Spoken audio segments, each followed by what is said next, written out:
IS 456-2000 പ്രകാരം working stress method ഉപയോഗിച്ച് ബീമുകളും കോളങ്ങളും design ചെയ്യുമ്പോൾ അതിൻ്റെ കോൺക്രീറ്റ് എത്ര ലോഡ് എടുക്കണം എന്ന് തീരുമാനിക്കുന്ന ടേബിൾ, അതായത് പെർമിസിബിൾ സ്ട്രെങ്ത് ഓഫ് കോൺക്രീറ്റ്, എങ്ങനെ ഈസിയായി ഓർക്കാം എന്നാണ് ഈ വീഡിയോയിലൂടെ പറയുന്നത്. M50 to M40 വരെയുള്ള കോൺക്രീറ്റ് ഗ്രേഡുകളുടെ വാല്യൂ ആണ് കോഡുകളിൽ ടേബിളായി തന്നിരിക്കുന്നത്. ഇത് ബൈഹാർട്ട് പഠിക്കാതെ ട്രിക്കിലൂടെ ഓർക്കാം.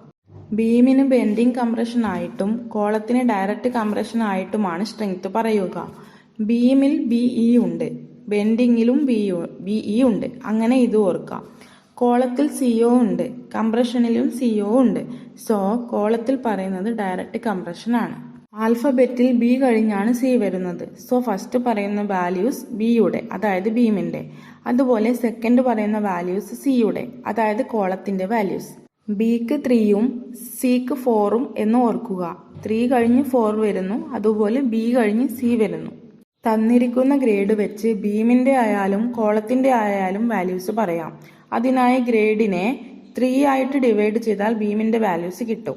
ഗ്രേഡിനെ 4 ആയിട്ട് ഡിവൈഡ് ചെയ്താൽ കോളത്തിന്റെ വാല്യൂസ് കിട്ടും. കോളത്തിന്റെ വാല്യൂസ് കുറച്ചുകൂടി ഈസി ആയിട്ട് ഓർക്കാം. അതിൽ വാല്യൂസ് നോക്കിയാൽ മതി. അതായത് 4 to 10. 7 എന്ന വാല്യൂ വരുന്നില്ല. 4, 5, 6, 8, 9 ആൻഡ് 10. ബീമിന് 3, സോ 50/3 5. കോളത്തിന് 4, 50/4 അപ്രോക്സിമേറ്റ്ലി ഈക്വൽ ടു 4.